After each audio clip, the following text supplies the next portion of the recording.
G'day, film fans. I'm Dave. And I'm John. There's no Jeff today, but welcome back to The Love of Cinema, a podcast in which we'll challenge one another to discuss movies, both new and old, with a strictly positive critical eye. That's right. And to keep us honest, we make this a drinking game. Oh, yeah, baby. Anybody says anything negative about a film, each other, the world, whatever, you're going to hear this sound, and that means we're drinking. So, pour yourselves a glass. We're going back to 1958. 8, baby. Cheers, My head's already spinning. Because we're talking about Vertigo. We're going to be talking about the year 1958. Just a moment, I'll kind of give you a little bit of a wrap-up, stuff that usually Jeff does, just to give you kind of some context. Big movies of the year, some numbers, some awards. But any news at the top of the show, other than I just wanted to gently point out, of course, things are very, very intense in the Middle East right now. That's terrible. But Yes. Here on the home front, we have patiently been kind of watching and waiting for updates on the SAG-AFTRA strike, and the AMPTP walked out of negotiations. Sadly got one, yeah. So that was unexpected. I think a lot of people were anticipating them being a little bit pushy and bitter. Yeah, I feel like I feel like it was a flex. It was like, don't think for a second we're giving in on what we gave in on the writers' stuff. It was kind of, I think that might have been to reset the table. Well, just to give people some context, the main negotiating point, as far as I understand, of course, we are not part of the negotiating committee, but reading articles, listening to people talk to me that have maybe some connections to people who are in that world. There is one negotiating point that is really the sticking point for both sides. And just so everybody understands that it's not SAG-AFTRA who just came back in these new negotiations and is trying to do something with that the AMPTP might consider completely unreasonable after their negotiation success with WGA. SAG-AFTRA initially, before the strike, this was a part of their offer, or what they want. They want a 2% residual stake attached to all streaming products, basically. So that means they are proposing that they either use some current systems that have basically third-party systems that have basically been used for marketing purposes to try to determine the quality of a show based on current streamers. They use a lot of different qualifications to arrive at that number. Whereas the streamers will basically say, as they always do, we're not going to actually give you those numbers. And those third parties don't actually reflect an accuracy. So we don't understand how to arrive at that number. I think SAG is basically just saying, we can all figure out a way to arrive at that fucking number. So let's figure out a way to find that number. Yeah. But unfortunately, they've hit a stalemate because I'm sure the AMPTP is trying to give them exactly what the WGA and the DGA got in terms of this depreciating residual space over the first, 90 days of the show. It has to hit to 20% of the streamer subscriber base, yada, yada, yada. Bottom line, this is really disappointing. I think everybody is totally on SAG-AFTRA's side. They want this to work. I think the actors union feels that this is a reasonable request. Again, they walked away from the negotiating table, or both parties walked away from the negotiating table back at when they began to strike with this already on the table. So This is not something new that they're reaching for, and the AMPTP is like, what is this? They knew this was there, and I think they are just going to be fucking assholes about it until some. Yeah. And I think, hey, at least they're not trying to pull what they did last time, which is, don't worry about that streaming thing. It's not going to catch on. Like, don't worry about that. And they let it slip. Dude. So yeah. Yeah, and I'm sure there's a whole bunch of language for AI that is pertaining strictly to the way SAG-AFTRA is choosing to interpret it that I haven't heard anything about yet. I know they have different, they're going to have different language than the WGA had. So anyway, kind of a bummer over here. I know in the context of world issues, this is still, not the same stakes. And of course, we say that with respect, but the town is still on pause. Productions are still on pause, and the schedules are being pushed back for next year. I have an actor in my family who's been on the show before who is on pins and needles, and all the actors I know in this town are really frustrated that this is going back to what seems like we went through with the WGA. All fucking ready? What is going on, AMPTP? Just give them what they want. Let's figure it out. You're going to give them what they want. Let's just find a number and let's get to it. And let's fucking get back to work, dude. I was actually on a show call a couple of weeks ago, and a lot of the people there were from like because I am in local 1 over here, which is stagehands, and a lot of people on the show call and the load in and load outs were like local 52 and local 600, which is like set dressers and Right. I think it's set dressers and like cinematographers. They were included in our like IATSE call. So Oh, cool. yeah, they kind of expanded the field and gave everyone a little bit of work to keep them going. That's good. I mean, this. Yeah. I could just, the town is like all the dramatic horror story. Like, it's happening. People are really against the wall. It's just, and just like the hope that came out of the WGA signing that for the most part, most people still in that union and around town think that it's a really amazing deal and a good first step for the first 3 years before they renegotiate. This has just been kind of like a sock to the gut where they're just like, oh my God, again, like how long are they going to do it this time? Anyway, so that's what's happening in the town over here. And it's having an effect on all the unions across all entertainment in the United States, of course. Dave's in New York, effect I'm on in our LA, show, we're both which feeling is it. why we're doing the random year generator again, because everybody is shifting their shit to 2024. I'm so glad. Thank you, listeners, for tuning into the Random Year Generator. We're having some it pretty seems good to be numbers. popular. We like a lot of people on YouTube are loving it. Keep coming, I love YouTube. it. Keep coming. We want to hit that 1,000 subscriber mark. We've only got like 900 to go. Oh, come on, which is so sad. Come on, Love Cinema listeners, tell your friends. Let's get to the year of 1958. We have chosen Vertigo by Mr. Alfred Hitchcock. We'll get to that in just a moment. Why wouldn't you? It just seemed like a go-to. But just to hit you with a little bit of context and facts and stuff, highest grossing movie of 1958. And again, this is before things were so international and had completely different market standards and distribution levels. But just to give you some context, the highest grossing movie of 1958 was South Pacific. Came in with like almost 37 million. About 13 million behind it is Anti-Mame. Then we've got movies like Cat on a Hot Tin Roof, The Big Country, Snow White and the Seven Dwarfs coming in 6th place. Aged well. I think if we remember whenever our big Disney or Pixar animations and our blockbuster face-off, there was almost always one in the top 10. And this was probably the first year that happened, right, with the OG. So there's some other major movies from that year just to give you some ideas, because I'm going to read off some Academy Awards stuff, but some of the movies that I think of from that year are nowhere to be seen in the Academy Awards. So I wanted to just tap a few just to give us some idea. The Big Country will be there. Vertigo will be there a little bit. But we have movies like The Blob, Orson Welles' Touch of Evil, the original The Fly, A Night to Remember about the Titanic. I've never seen the original The Fly. I should check that out at some point. I have never seen it either, man. I know we chatted briefly about doing it, but I've seen the Jeff Goldblum one. That was awesome. Of course, yeah.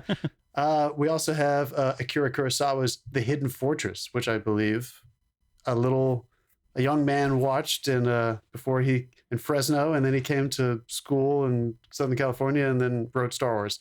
So isn't that the one? Isn't the Hidden Fortress the one that Star Wars is based on? I think elements of it, yes. Yeah, I think that is like Rescuing the Princess, Another Land. Like, I think this is the one that is loosely the structure of Star Wars, or at least the thematic elements. We have a few other I'll mention. Louis Mallet's Elevator to the Gallows. That movie's fucking awesome. International, not American, but worth mentioning. Miles Davis wrote an incredible score about that.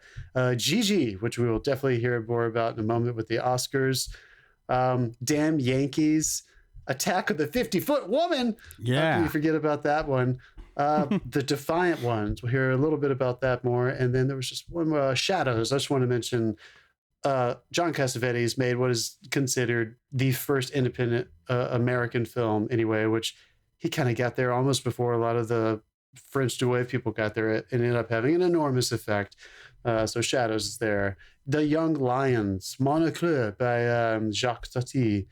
And Room at the Top. I'll stop there. So that's just some movies from that year in terms of Oscars, because remember the lists were changing. Sometimes they were shorter at 5. They did go up larger at a little bit later, but right now they were still at 5. So here are the nominees for the Best Motion Picture. And you're welcome, folks, because if Jeff was here, that list would have gone on another 5 fucking minutes.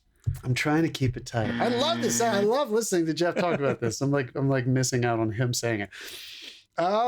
Nominees for Best Motion Picture of 19. So this is the 1959 ceremony for the movies of 1958. Nominees are Anti-Mame, Cat on a Hot Tin Roof, The Defiant Ones, Separate Tables, which I've never seen, and Gigi. Winner is Gigi.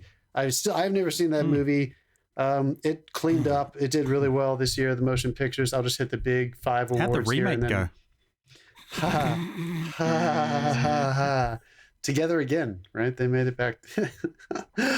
Best actor is David Niven in Separate Tables, beating out Tony Curtis, Paul Newman, Sidney Poitier, and Spencer Tracy. Spencer Tracy was nominated for The Old Man of the Sea, Sidney Poitier, The Defiant Ones, Cat on a Hot Tin Roof, Paul Newman, Tony Curtis, The Defiant Ones. Pretty fucking amazing roles there. Yeah. I've never seen Separate Tables. I've heard it's good. Actor in a supporting role, Burl Ives for The Big Country. Some of the other classics there. Actress Susan Hayward for a film called I Want to Live! Exclamation point. I have never seen that movie. I have never heard of that movie, honestly. I feel kind of bad. She beat out Shirley MacLaine, Rosalind Russell, Elizabeth Taylor, and Deborah Kerr. Wow. Good for her. Let's just go over to supporting actress. I'll say her, Wendy Hiller for Separate Tables. I need to see. Yeah, that movie Separate Tables. apparently. Yeah, apparently everyone needs to see Separate Tables. Yeah. Cinematography, art direction. I want to point this one out just because Vertigo was only nominated for 2 awards this year. Think of it this way, folks. Alfred Hitchcock was simultaneously respected critically and also commercially. He was like the biggest artist on earth at this time. Like when he released a movie, people everywhere on planet Earth went to see it. Like he was probably the most biggest influential, but he was so commercially successful that sometimes it's important to think of him as like, it's kind of like how maybe we would treat Spielberg or somebody. Like he doesn't always get these artistic nods the way that, unless he's making one of his very intentionally artistic movies. I think Vertigo was still supposed to be very commercially successful and entertaining, but it's gone down in history to be such a classic. It's just funny to me. Yeah, It was which is not funny. nominated for a lot of things. Well, it got a very mixed reception when it was released. Vertigo I'm did. so excited to talk about it, dude. I kind of get it, right? We'll get to it. No art direction nominee, though. So I just wanted to point that out. Cinematography, The Defiant One, Sam Levitt, beautifully shot movie. I love that movie.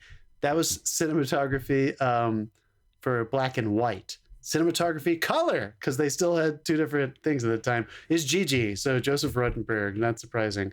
Again, costume design, no Vertigo in sight. He definitely got plenty of costume design nominations with his movie. Gigi All right, cleaned up. Before we go through the whole list, what was it nominated for? What was that? Let me just say, Gigi, directing. Again, no Alfred. No Alfred. He's not nominated. Gigi, Vincent Minnelli wins. So we'll just skip down to what he was nominated for, what the film was nominated for, which was Sound, which it did not win. Yeah. Which is funny, like whatever. Sound went to South Pacific.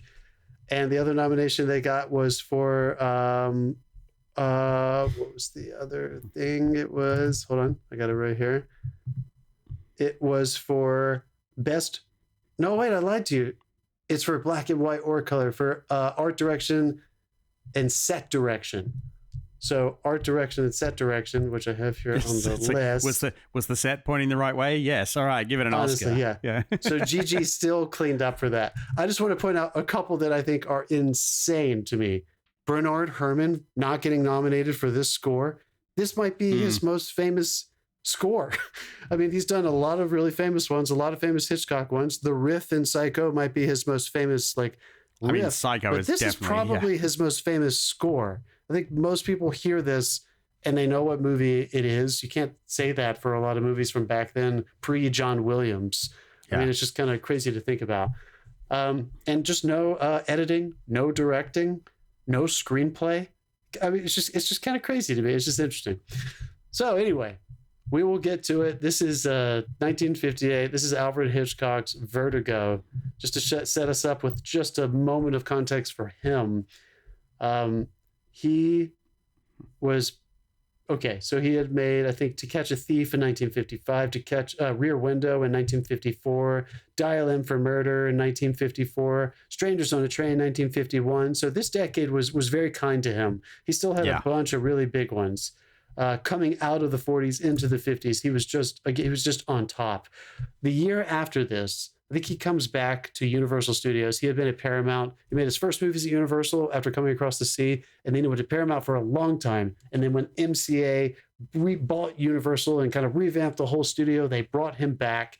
And I think his first movie that he made there was North by Northwest, which is 1959. So this may have been his last movie while he was at Paramount, but he is on, I mean, just on top of the world. I mean, this guy's just killing it. The Man Who Knew Too Much, The Wrong Man, Suspicion, Vertigo, North by Northwest, Star Time, and then Psycho within like 5 years. I mean, it's just fucking killing it. But this movie had a kind of a mixed review. I think it still has some mixed reception. It has gone on to have I think because a lot of people iconic status, but a lot of people had this thrown at them by their 50-year-old drama teacher as well. That was like their first exposure to it. They got sat down in their like their drama class and made. You think so? You think this film with no context whatsoever? I mean, you've made that point before with like the Citizen Kanes and stuff. Do you think this falls into that group of like cinema you're supposed to watch? That's where I first saw it. Yeah, I was sat down in a drama class and forced to watch it. So all right, so let's get to it, dude. Like, first of all, when was the last time you had watched it? Or you've seen it obviously in 8th grade drama class, but have you watched it since then? No. Before for this week? Nope. Yeah. This was my first rewatch since the 8th grade. So your last Hitchcock was when we did Psycho maybe a year and a half ago or something? Yeah. Is that right? Okay. Yeah. What'd you think, man? I'm always a big fan of Rope. I like Rope. Oh yeah. Rope is fun. Mainly because I'm a fan of giant oneers. Yeah, that the movie is shot in like it's two reels, cuts. That's basically like so you can have the illusion that it's ongoing. Yeah. It can't be 2 reels from back then, right? Because the film only held, what was it, 15 minutes, 10,000 feet of film. It was about 15 minutes of footage. Apparently, so they must have had more than that. I don't know. Maybe, yeah. Anyway, it's like 1917 where everyone's like, "Oh, we found all the cuts," and Roger Deakins is like, "No, you haven't." Also, Jimmy Stewart and Rope, and he's back together at last with this guy. Jimmy Stewart was in a lot of his movies around this time. What'd you think of this one, dude? Well, just quickly, I just want to get something off my chest because did you rent this or did you watch it on streaming?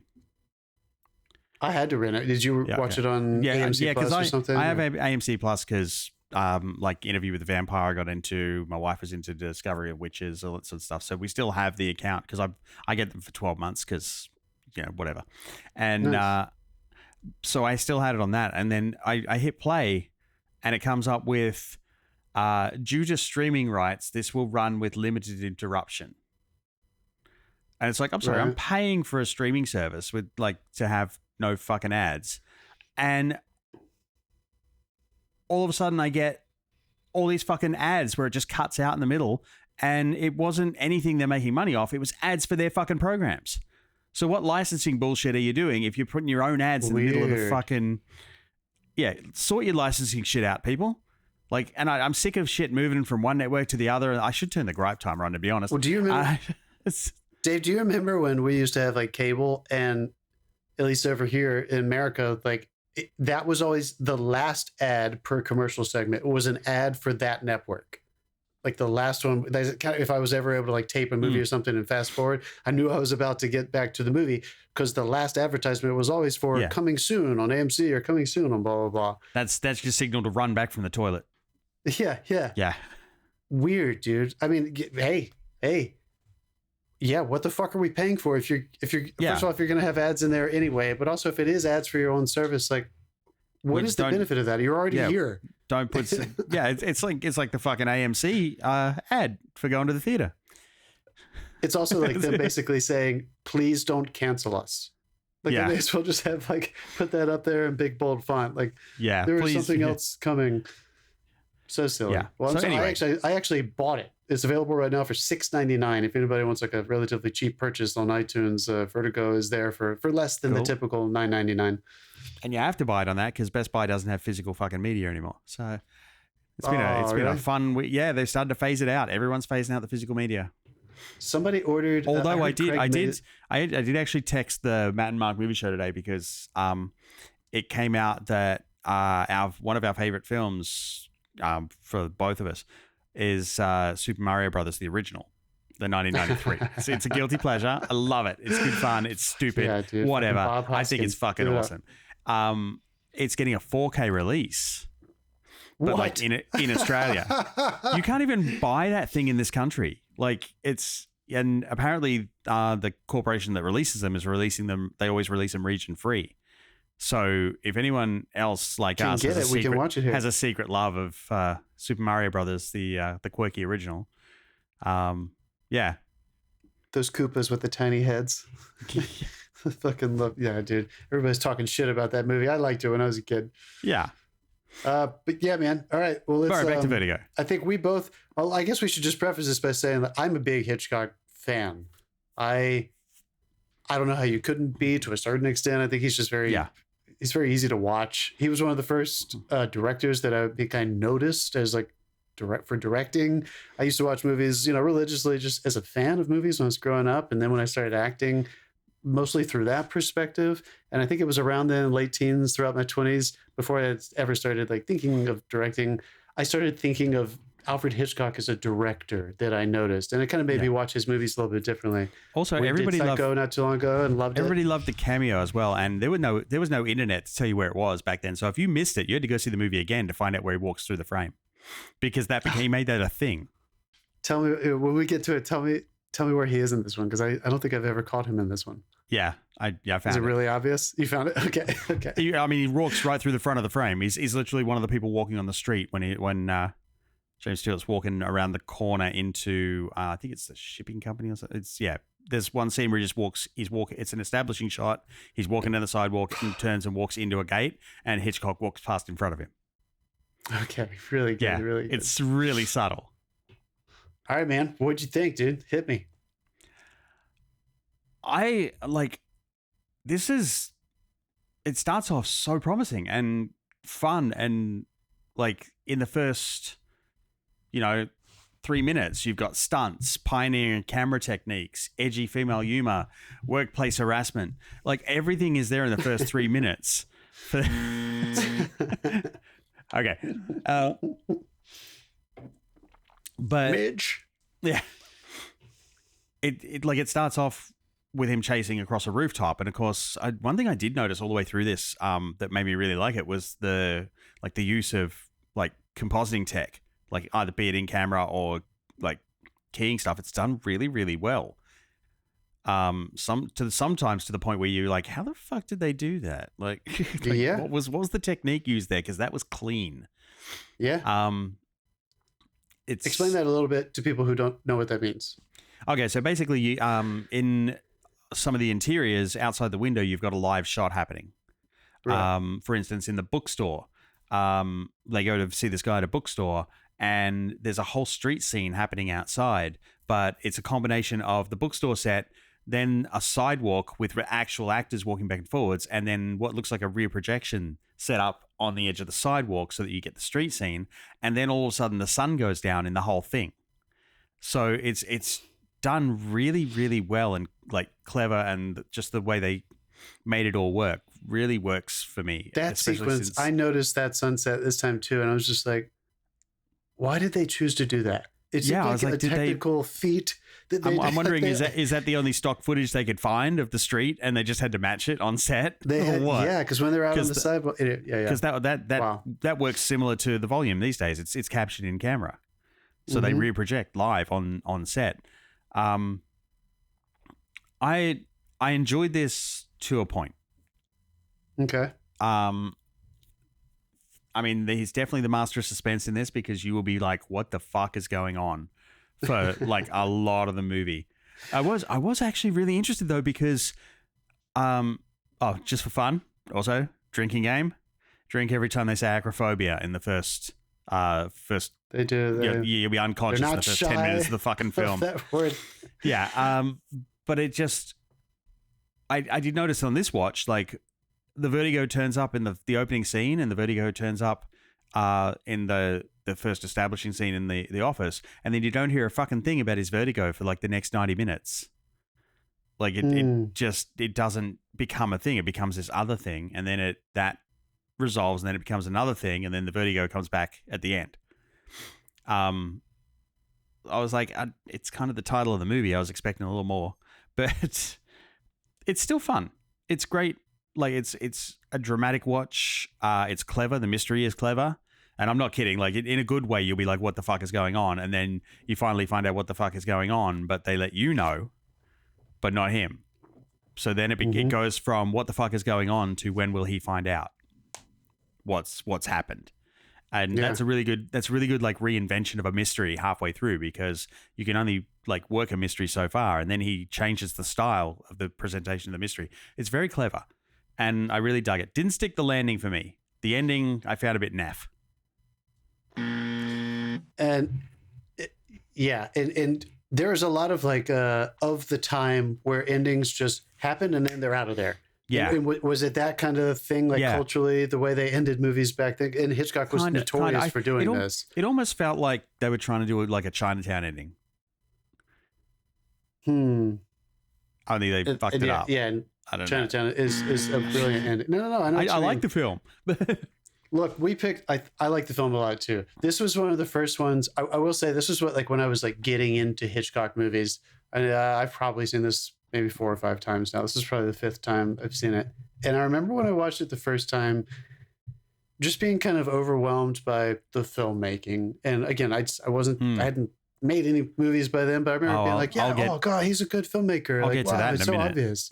Yeah, he's really, really accomplished. Like there's almost like a spell that this movie kind of puts you under, because there is so much aesthetic that is going on that the plot, this is a movie that is kind of easy to forget the minutia of the plot. I think big picture, you'll probably remember what it's about. But every time I rewatch it, I'm always kind of like, is this the moment to moment? I usually forget that there's quite as much of him kind of PI, private investigating / stalking / obsessed with her on both sides of the midpoint. And I don't want to spoil too much yet. We'll get into the details of that. Yeah. And ultimately, you usually, I think for me, I always forget that the big heightened moment in the middle is that close to like the middle mark. I always think of it as like being much later. So structurally, like it's a fun one to forget, because I think you're going to kind of forget that structure each time when you come back to it, as long as you wait long enough, which is refreshing.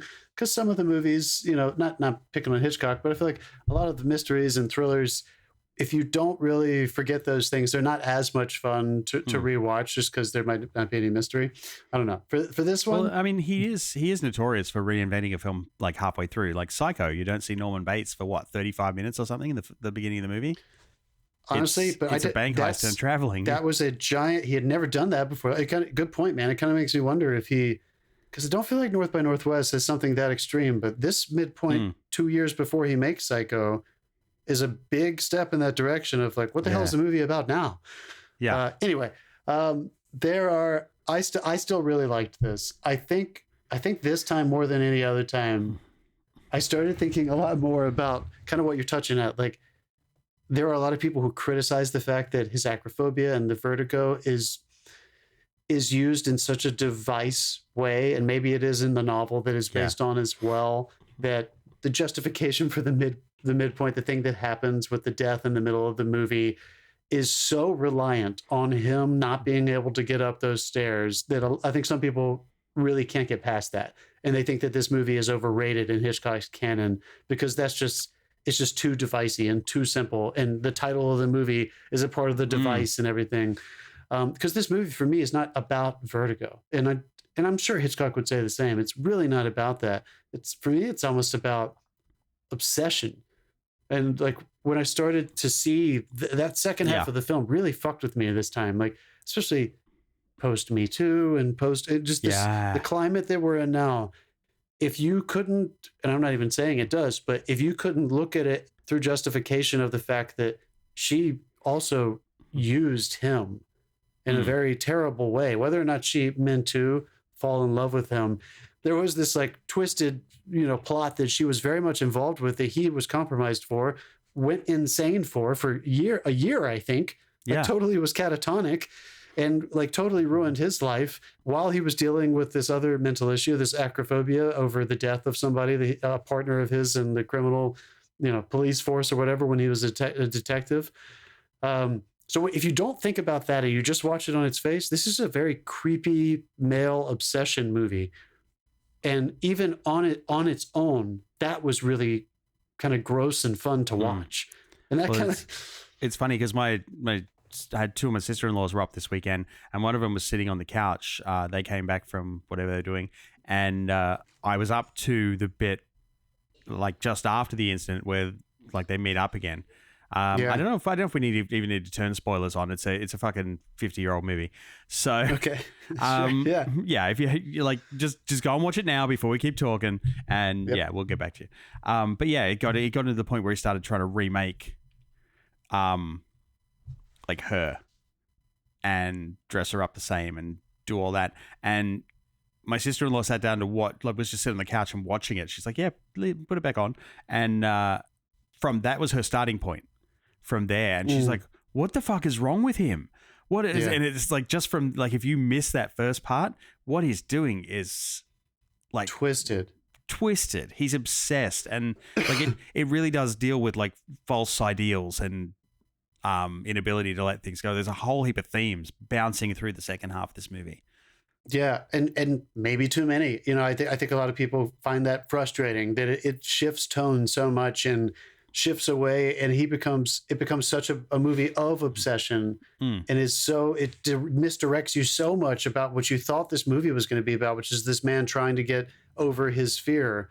And it's actually, this is, and in a sense, like I want to applaud Mr. Hitchcock, because what's more Hitchcock? People underestimate him. They think he was creepy, and what a Hitchcockian device. The only way this man can overcome his trauma is by obsessively driving a woman to death.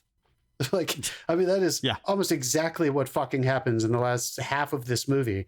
And it is fucking twisted. You think it's Jimmy Stewart, It's a Wonderful Life? We're going to feel like we're going to smile with this guy. He's a victim in a lot of the other Hitchcock movies. He's not, in a way, he's not here. And I feel like Hitchcock used that to his advantage. It's gross. It's gross to watch this. It's funny because like climax. I got like, it's almost like because he's basically following this guy's wife around at this other guy's request, and they end up falling in love and basically having an affair, and you're willing to forgive them for that. Like that doesn't put a stain on the characters. But when he starts trying to dress her up like the other one, like the woman he thinks is dead, that's when his character starts to become very unlikable. And I find that's very interesting that like he sets it up in a way that you're willing to forgive the affair and like the infidelity and everything, because as far as he knows, that's this guy's wife. And as far as you know at the time, it's this guy's wife. Yeah. But you're willing to forgive that. But then when he starts manipulating her, that's not so forgivable, and it comes across really creepy. And I'm wondering, is that a societal change, or is that was that the intention all along? Yeah. Was that just the filmmakers and the screenplay? Like, did it just pull off making you empathize for them in the first part? Because I'll actually, not to push against it, not to disagree, but I was pretty grossed out in their love affair. I mean, his obsession for me started beginning. He's clearly still a detective. I'm not saying from the jump. It's like, it's creepy. He's stalking her because he's doing a job. He's researching her and following her around town. And but as he begins to fall in love with her, which if anyone hasn't seen the movie, like this is really the tell, and this is kind of a sign of the times. But also, I think it's the first step in the direction of saying to you, this whole situation is fucked, and this guy is a very direct, obsessive person. He is actually still doing his job. He follows her to the fucking San Francisco Bay. She jumps in the water. He goes in to rescue her. And then in the next scene, she is naked in his bed. He took her home, somehow got her car home, declothed her, washed her clothes, and she is clearly nude in her bed. And he is standing beside her bed, and he's like, "Oh, you're going to want this." And he like gives her a robe, and he's like, "Come stand by the fire." And like, she's uncomfortable. Like, it's not like Hitchcock is blind to the fact that that's uncomfortable. I like that they didn't gloss over that, because if they just glossed over that, it's like, what the fuck, man? But no, like you can tell that he has stripped her naked while she's unconscious, which when you find out what you find out, it's like she wasn't unconscious. She was faking it. She knew. But yeah, he stripped her naked unconscious, and then it was like, that was a normal thing to do. I was helping you. Again, God damn, I'm so glad you said that, because but they didn't gloss over it. They made it very awkward. Now, what, folks, in real time, when you're watching this fucking thing, you think it's the guy's wife. So it's creepy as hell. When you look back and remember, this woman is fucking twisted too. She let this man strip her naked and put her in bed. I don't think anything inappropriate happened beyond that. I don't think you're supposed to think that, but she let that happen and then woke up and pretended like she's pretending to be this man's wife, you guys. And then she goes up into this mission where there are these high steps. This is the midpoint of the movie, and Jimmy Stewart can't get all the way up there because the vertigo is strong, and she jumps and kills herself. You find out that she is actually pretending to be the man's wife, and the man had actually broken his wife's neck, is holding her body upstairs in this steeple and throws his dead wife's body as though she committed suicide. This woman was faking it the whole time, Kim Novak's character. So that's what we're talking about. When you realize and look back, Kim Novak let Jimmy Stewart strip her naked, have this, oh, what am I doing here?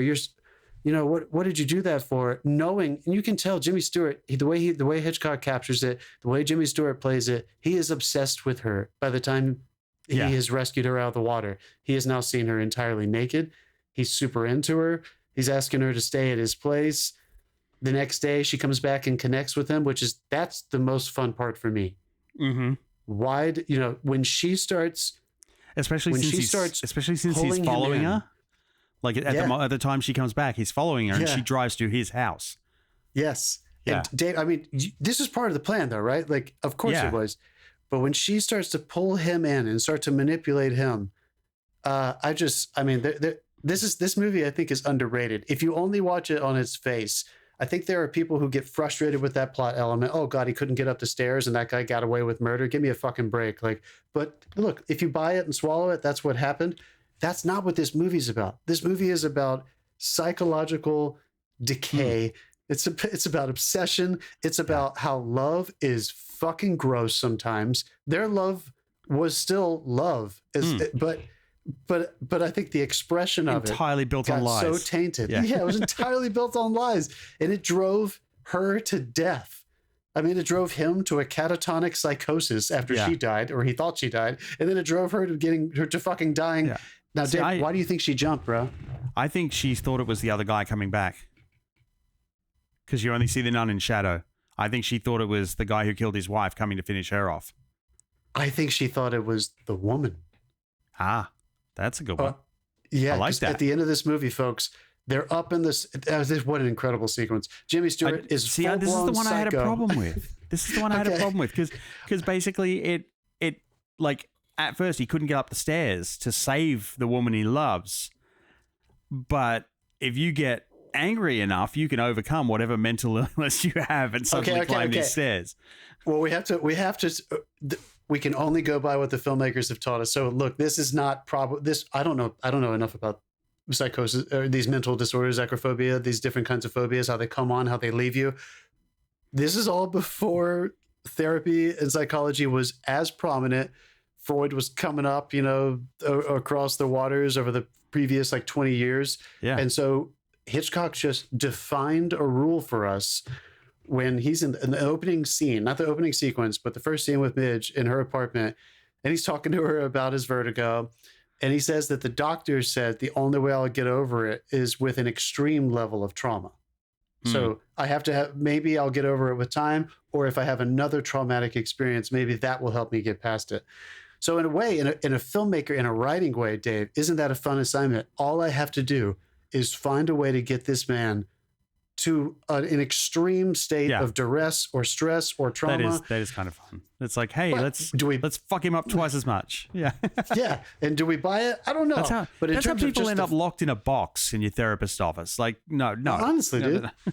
And just for the filmmaking, this final sequence, it's almost hard to watch. He is fucking cranked. He has lost it. He is dragging this woman up the stairs where she framed a woman's death. So she already feels terrible about it, and she doesn't want to go back there. At this point, he knows. He has figured it out based on some clues. As soon as she busted that brooch out, I was like, oh, she's fucked. Yeah, that necklace. She was fucked, Yeah, dude. that was He's stupid. dragging her up the stairs. He's yelling at her. He's telling her, "I know what you did, and you fucking murdered her." And no cursing Hitchcock, but I know what you did. Admit to it. Admit it. He gets her up to the bell tower, the same steeple, same place, scene of the crime. And just when she finally they make out for just a second after she's like, "You're right, I did it." And they have this twisted moment where they connect one more time. Like maybe these two broken people will finally find a way to obsessively, crudely, poisonously love each other. And this nun, I heard some voices. This nun had come up into the steeple because she was just inspecting. And in total, it's scary. I think this is scary. This moment would have scared me as a child. In total blackness, with just a little definition around her edges in her habit. You can't see her face at all. You just see this figure move past the bell in total shadow. And Kim Novak fucking jumps out of the tower just like the woman that she fucking framed and dies to her death. So there's this fun mystery of why did she jump? Was it suicide? Was she just scared and she ran away? Did she feel guilty? And the movie ends, as Dave puts it, that moment is super successful for me. But then Jimmy Stewart, he's already made it all the way up the stairs. He couldn't do that before. He steps out onto the edge of the bell tower to observe her dead body cut to black. Dissolve to black. It's a Hitchcock, excuse me. Yeah. Dissolve to black. Yeah. And it's over. Paramount, thank you for coming. And 3 seconds later, this whole film has come. The reel has come to an end. Yeah. So and I you're don't know. sitting there like, what? What? What the fuck? What? I mean, that's how they used to end him, dude. Yeah. He did not want to let the snow fall. Snap the rug out. Show's over. I'm fucking tired. But Dave, how do you feel though? There is still a part of this movie that, I think I said at the beginning, there's something spell-like about this movie, and I think it might have even more to do with his style than the substance of the story. They played with color and light a lot. Like the cinematography in this is ridiculously good. It's so good, right? It's incredible. Every it's almost like every location was chosen for its light quality, and they use it to great effect. And there's things like there was an interesting choice they made in the cemetery where they had white diffusion on a daytime scene. I've never seen anyone use white diffusion on a daytime scene so that all the day highlights are blooming like fucking crazy, and it's you get so much mist on the image, and it's really the only time they use it, and it's just for that one scene. But there's also those bright red fucking roses, they played with reds and greens a lot. One of the things that gets me though is there's two things I loved the most that I really noticed about this. One was the gigantically wide fucking establishing shots. God, I want a location that big. Can you imagine? Cannot wait till I get to throw a camera up in a fucking lift and have a location like that and just have this tiny person moving through the middle of it. It's this is the progression of the real scene, actor. But he's a fucking ant. Yeah. And the other one was the sheer amount of dissolves that he used in this because it's not like the days of Adobe Premiere or fucking whatever. You can't just throw 2 clips in and drag a dissolve on it. If you're doing a dissolve, you've got to fucking someone has to mark down the paperwork of how many frames this dissolve is, and that gets sent off to a lab, and then the lab puts it in an optical printer, and the dissolve gets made in the optical printer through a double exposure process. It is ridiculously complicated to do a dissolve, but he just fucking uses them all the time. Lab hours on this must have been ridiculous. I was thinking the exact same thing, dude. And at this point in his career, I mean, he's just such his own lab guy. Craftsman. I mean, yeah, he's got the lab guy, but you know he's thinking about that in his design at this point. He knows exactly the seconds that he's going to use in transitions. Directorially, transitions are something that have just been I very consciously have been thinking about over the past few years. You take them for granted when you watch brilliant movies like this because they're transitions and you shouldn't notice them. They should be so good that you just keep moving. But he thought about every one of these transitions, he had to know when he was going to dissolve. The cinematographer, I'm glad you pointed him out, Robert Burks, who he worked with a lot on most of his iconic movies. And Alfred Hitchcock came from an art direction background. These two men just fucking... this is one of the most beautiful movies I've ever seen, which I still think is one of the reasons why it is so successful. It might not be as strong of a the narrative might not hold up quite as well to harsh criticism compared to some of his other really amazing ones. But this is why, the style over substance kind of thing. The style in this movie is so shameless, and the location of San Francisco is just portrayed in such a shamelessly romantic, dynamic, contrasting way that I really do. You feel like you're being hypnotized by that town and by his take on that town. The McKittrick Hotel is still there. Some of those giant relics and the old that giant scene you're talking about, where what is the name of that thing? It's not a museum. It's before they go to the museum, but I can't remember the name of that thing. But it's north of the city. God damn it! You know what I'm talking about? No, I've only ever been to San Fran on a cruise ship, and I wasn't allowed off the ship that day. Thing. I got denied entry in the US.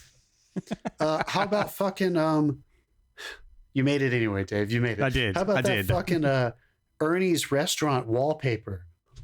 What the velvet red? Yeah. You know what I mean? Like, this is just filmmaking 101. It just goes to show you that, like, Hitchcock is not living in realism. He's not a realistic director. It's all expressionism. But we often talk, Dave and I have had these conversations. Everybody's had these conversations. How do you draw someone's eye to a certain subject? How do you create a certain tone of affinity or contrast visually so that you don't have to have anybody talk about it? You know, we're trying to not make use of dialogue when we don't have to. Jimmy Stewart is sitting in this restaurant called Ernie's. I'm not sure if that's a real San Francisco restaurant, but I'm sure this is a set that they built. And this room is completely controlled with this gorgeous, like, fucking garnet, burgundy, red velvet wallpaper, lots of black ties, lots of white dresses. He's in like a dark suit as well. And it starts to kind of move across the room, and one woman is in green. Yeah. And you're just like, and you just look at the back of this woman, and you realize not too long after that, that's who we're supposed to be looking at. But she's fucking, she's fucking gorgeous. And when she crosses, this is just it's so expressionist. I wouldn't have the courage to do this, Dave. This woman gets up, and it's Kim Novak. We don't know she's our subject yet, but she is. She crosses, and when she crosses past him, he looks at her, and a fucking Phil special just shines down on her, completely unrealistically fills her in this like beautiful spotlight that doesn't feel theatrical. It doesn't feel natural either, but it doesn't feel like a harsh spotlight. It's soft, it's diffused, and there's just something so unrealistic about it that if you start kind of thinking of it that way, that this is not supposed to be realistic. We were told right there in that moment that this man is going to lose his mind over her. He never saw her realistically, ever. No. He saw her as and also they did that again thing. In the hotel room where she had a green tinge on her when she was going in to have the shower from the neon outside. It didn't affect him like that, but she was green. And then when she came back out looking like her former self, they basically misted the fuck out of it so that she appeared angelic almost. And then that faded away, and then, or ghostly, if you like. But that faded away, and then she walked out of it. Dude, I'm just connecting some dots here. We have her in white. Yeah. Almost a daylight white in Ernie's when they get that on her. It moves to that green in the sequence where she finally puts on the outfit and does her hair the way that he remembered her. Mm-hmm. Big, giant Bernard Herrmann music climax. Fucking Jimmy Stewart is losing his fucking brain. She walks out totally green. You can't see her features very well in that one, can you? Until she walks closer to him. Yeah. And then we have the nun at the end that is totally in black. We almost like we have these women who are really, really affected, and these, oh my God, what a beautiful visual connecting of the dots. I mean, he thought about that stuff. The green in her hotel room, like Dave, I mean, we could not get away with that today. People would think it was too unrealistic. It's like the episode of Seinfeld where Kramer has the chicken chop outside of his place. He's drenched in red and he's going insane because it's just so shamelessly red. She lives in the Empire Hotel, which I think is in San Francisco and still there. And they replaced the letters with green letters. So her room is just like completely covered in green. Like there's no way you can get away from it. And it affects everything. If you and I made a movie right now. It doesn't affect him as much. They fucking flag it off so they everywhere he is. Like he's just like without it. Yeah. Oh, good call, dude. Until she walks out and his reverse shot looking on him. she's finally casting her own green onto him. Somehow she is the source of light because the light is behind him. Yeah. Oh God, that's so interesting, man. So do you agree with me that like this might be a style over substance movie or? Absolutely. Yeah. Because like there is a lot of stuff you could probably cut out of this and it wouldn't suffer for it, but there's not a single shot you could cut. So yeah, like somewhere in the narrative stuff you could cut is the genius, right? Yeah.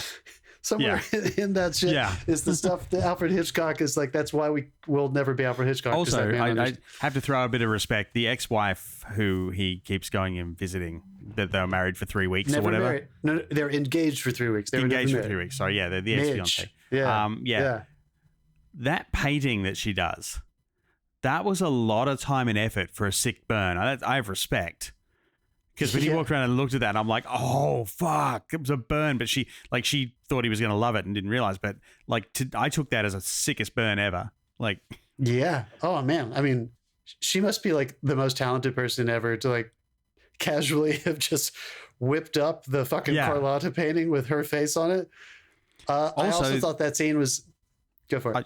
Okay. There's one shot where they did an overhead of the church as well that I wanted to bring up because it showed the tower, but it was like overhead and the tower was sticking up into the foreground. And I couldn't tell whether it was real or a matte painting that had been added to the top of the tower. Excellent. And because it was done so well, like it could have been either. His matte painters are just... Yeah, the matte painters on this are awesome. At the Academy Museum here right now, I don't know if it's still there, but for when they opened for like the first year or 2 years, they have this one exhibit, and it's just a 2-floor ceiling, so it's high enough to fit in the large 60-foot mats that they used to use in movies. And for a long time, his Mount Rushmore backdrop from North by Northwest was hanging in it. And they have a bunch of representations and smaller versions of other ones, and they just that art form again. It just, you and I might not be able to get away with that now because it's so stylized. But they're looking at like you're looking at basically painting onto a sheet of glass that goes in front of the camera, and that gets inserted into the picture. So they have to get their perspective right to sell a shot like that, and they fucking nailed it on this one. It's so the math they must have gone in. You know what I mean? Like they're not just artists, right? Like straight craft. How about that other shot? I thought of you for sure, and even Elizabeth. We enjoyed watching this, and she commented on this one like out loud. Right after she supposedly jumps the midpoint, he throws his wife out.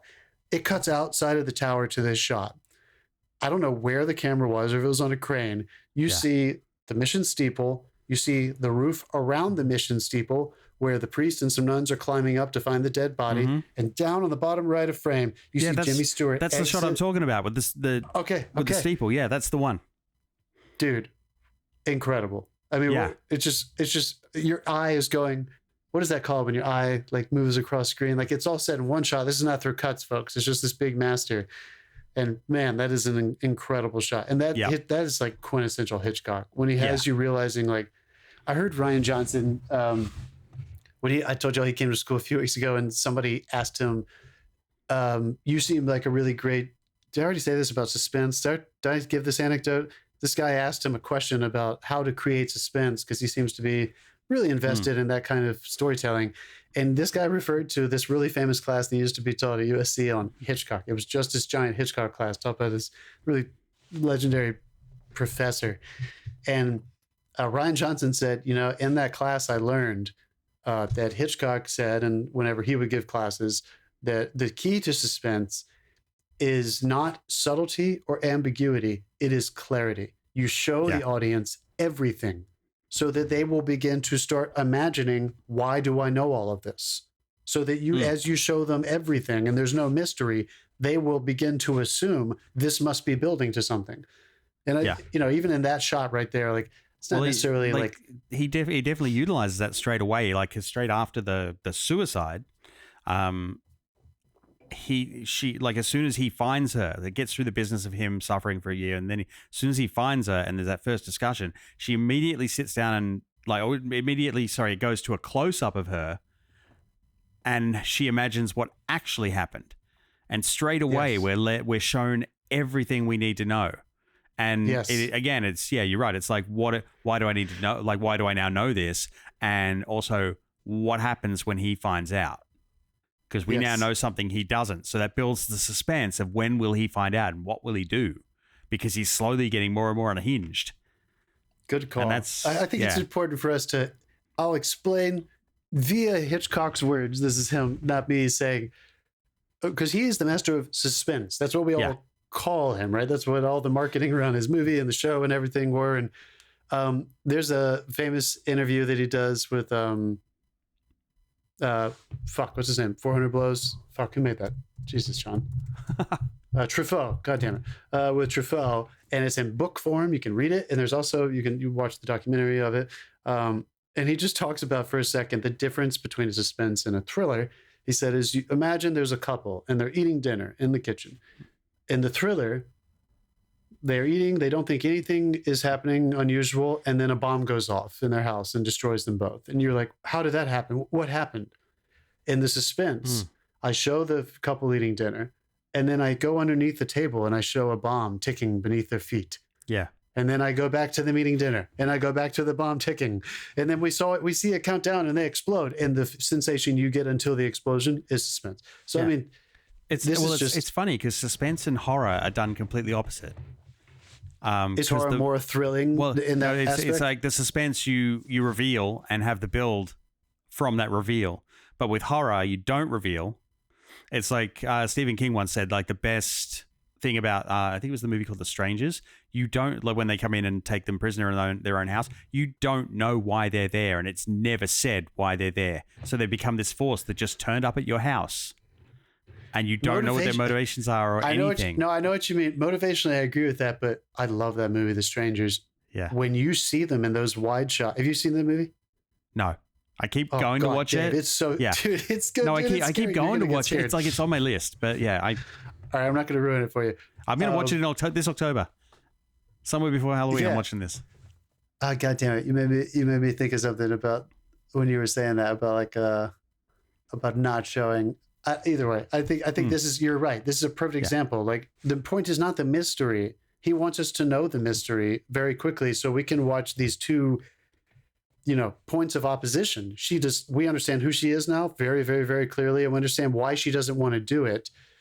And I think that's also like a way that he got away with, like, if we did not know that she was her for sure, this may have been not comfortable enough to watch. Yeah. Him obsessively take this innocent person doppelganger and just like force her to kill herself. Needed that right there and then. I don't think that would have worked. But man, Dave, I'm so glad you were moved by the filmmaking. I thought there were so many examples of just. I mean, and we didn't even talk about the vertigo shot, like the zoom out, pull in, and reverse. Yeah, like all right. So anyone who's people. So basically, he's like tracking the camera. Like he's tracking the camera back and zooming in at the same time. There are two versions. You hold the close point. So you move the camera to hold the closest points in the frame. But when you zoom out, everything else moves away in the back of the frame. And so, and it's so fucking hard to do. It's like anyone who's tried to do this shot, because you got to just so you know it. Truck and zoom at the same time. It's hard. There's a couple other famous examples for anybody who loves movies. In Jaws, when he's on the beach. They do the opposite, yeah.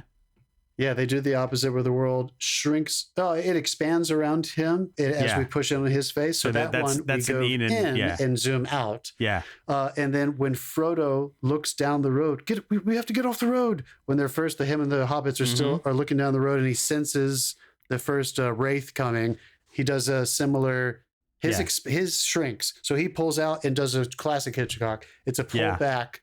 And this shot, like they pioneered this technique, and it's something no one had ever seen before. Effective. And it's a filmmaking staple now. Like you can use this to great effect. Yes, it is. It is part of his language. I mean, it's Hitchcock. And if anybody ever tries it and gets it right, send me the clip. Because it looks awesome when you nail it. God, they are so beautiful. I love it so much. Yeah, man. Is there anything else we can say about this? We fucking nailed it, dude. Yeah. I think we did. I think we should just totally Yeah, let's just fucking gush for Yeah. just a second. I mean, cheers. You've got to be thirsty. I loved it. Really great rewatch. I'm glad we did it. Yeah. There are some movies in 1958 that Touch of Evil for like there are some movies just on that list I was reading at the beginning. It's kind of crazy that they weren't really recognized, and I'm going to throw Vertigo in that list. You know, it's just nuts that there were so many movies he made that we now look at over time, and of course they didn't have the benefit of looking back on it, but it's stuck. It was true. There was something honest about it. There was something so incredibly successful about its expression that has lasted. There are a lot of people, I think, who are into Alfred Hitchcock and movies in general, and this is their favorite. I don't know if I agree with them that it's his best, but I understand why you can get hypnotized. I can imagine by it. if you have an interest in cinematography, that's why this is their favorite, because there is so much. Every time I'll just refer one more time to the Truffaut interview. Truffaut asked him at the end of it, was there anything you regret, or not regret, but is there anything you never felt like you really tried? And Hitchcock took a moment, and then he said, I always made movies the same way. I found a formula pretty early in my career that was very successful, and I never left it. The suspense formula.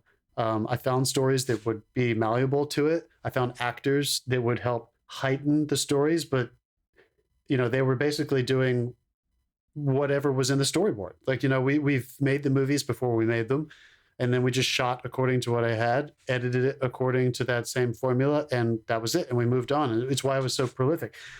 But he said, it's not that I regret it, but I will acknowledge, how do you phrase it? He said, I never had the courage to follow characters and allow them to change my formula. And I just thought it was interesting. Whenever I watch his, looking back, I'm very aware that he knows and he's aware that he's working within a formula. But this is just that example, like kind of Tarantino. I was taking that class over the summer, style over substance. When you're that fucking good at it, when you're the best at it, that might be style is substance. You know what I mean? Like when you're the master of it and you're so effective at it, that might be enough. I mean, he's one of the greatest of all fucking time. So anyway, come at us, folks. If you disagree, feel free to chime in on the socials. I hope you watched it. I hope you enjoyed it. Hope you watched some other 1958 movies. I'm really loving this. We're about a month into this, and I just can't wait to see what's next. So, Dave, well, let's do a quick what you've been watching, and then we'll reveal where we're going. And then we'll week. Reveal. Okay, sure. How about you, man? What you been watching? Well, I've been, of course, Loki. I've started on Loki. Oh, cool. And anyone who hasn't seen it yet, slight spoiler, but Ke Huy Quan turns up in the first episode and is already one of the most beloved Marvel characters ever. So he's joined the MCU. He's awesome. It's worth watching just for the shenanigans that happen in the first episode with him. Oh, good for him. Yeah, he's doing great, and you want it to happen. I also did a rewatch of Free Guy because I found members of my family who haven't watched it. So I did that, and then we found out that neither of the two sister-in-laws that visited on the weekend had seen Chicago. So I was like, where is it on streaming? And it wasn't there. So I realized I don't own it in this country. So now I own Chicago. And we sat there. We started it at like midnight last night, and we stayed up till 4 o'clock in the morning watching fucking movies. So it's like, nice. Yeah. And they, my God, talking about Chicago. My God. Yesterday. They were hooked on Chicago. It's still good. It is, yeah. Oh, I believe you did. I haven't watched it in a while, but it's so weird. I was literally yesterday talking with someone who had never seen it. Well, I literally just closed like the show of Pippin that I was doing. So I came home from a musical and sat down and watched a musical. Nice, dude. Yeah. Good for you. I've been continuing Downton Abbey. Sorry, that is kind of taking up most of the time. Watch this. And I wanted to mention, I didn't watch any other movies this week, but a few weeks ago, Elizabeth called me out. I forgot to mention it. And we had a really fun time watching Jody Hill and Danny McBride's first feature film that was filmed in my hometown, Dave, where you came and stayed with us before we went up to the mountains, Concord, North Carolina. The one place we didn't crash a drone.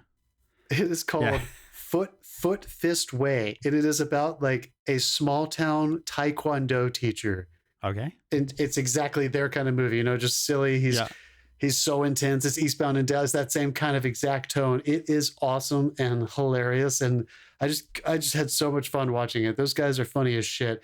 And they made it on like their own money. They came back from LA after graduating from film school, several years working here, not achieving at all the success that they wanted, odd jobbing, clawing away and getting tiny little jobs in the industry, but nothing great. And they say, fuck it, let's just write something and let's go back to North Carolina and shoot something. Yeah. It's worth renting and watching, folks. A lot of people think funny.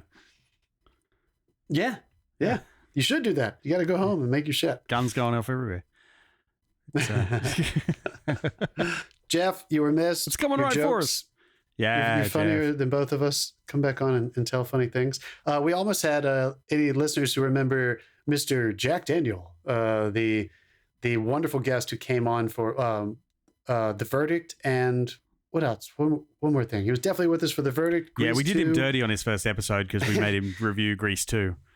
So. Why was it The Verdict and Grease 2? Because we were doing 3 movies and one of them from that year was it really that bad? But those were, oh my God, were those the same year? The Verdict and Grease 2? Anyway, maybe The Verdict was a separate episode because he was on I can't remember. Wasn't he on our Halloween special as well? One of them? Did he join us for the Halloween one? He joined us for the end of year recap. He joined us for the end of year recap. I remember that. Yeah. Well, we're gonna have him back on. He almost came on today. He couldn't work his VCR. Week we're hoping to have. So. Yeah. Honestly, Jack, if you're listening, we're gonna get you on, buddy. We're gonna give you enough time so you can fucking watch the movie. I know I hit you up too late. Next week, hopefully, if my co-hosts agree to it, we're gonna have Dasein back on the show. Do a little promotion work. I mean, that fucking guy. Yeah. He just had a new music release, so hopefully he'll be back on. And then we're gonna have some other guests join us for these random year generators. This is just way too much fun. What's so cool about talking about old movies? Hold on. What's so cool about talking about the old movies is I feel like even those of us, it's not like we were alive or of an adult age to go see movies from 1958, but we all came to them at different times. So it's still fun because these movies have they're loaded our experiences with these. Anyway, Dave, what are we doing next week, dude? Let's find out. Sound effect.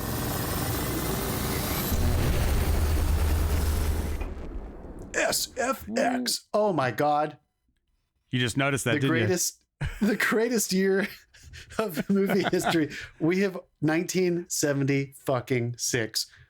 We have already been to this year with wonderful, great acclaim and experiences. Last time we were here, we talked about 2 movies. We were still doing 2 good movies, and one wasn't really that bad. We did Network, Taxi Driver, and what was it really that bad? I guess it was really that bad, so we just didn't. Yeah, that wasn't the infamous. That wasn't the infamous Stay Hungry year, was it? Oh Lord, it may have been, dude. Good call. Love of Cinema podcast. I'm angry just mentioning it. 1976. Yeah, dude, I think that might be it. I'm entering it right now just because I have to laugh. The Pop Bay Doors. Oh my God. Stay Hungry. It was, dude. It was that. Oh no. Arnold Schwarzenegger, Jeff Bridges, one of Dave's least favorite movies of all time. Yeah, if you want to hear me go off, that's the episode to listen to. That's great. Well, people, stay tuned to the socials. We are going to put it up ahead of time what movie we're going to be doing, but I encourage you to enjoy your fucking self and watch as many 1976 movies as you can, because that was a crazy fucking year. That was a good year. Yeah. All right. Jeff, you were missed. Film fans, thank you for listening. Dave, this was awesome. Yeah. See you next week. Good job, dude. Peace.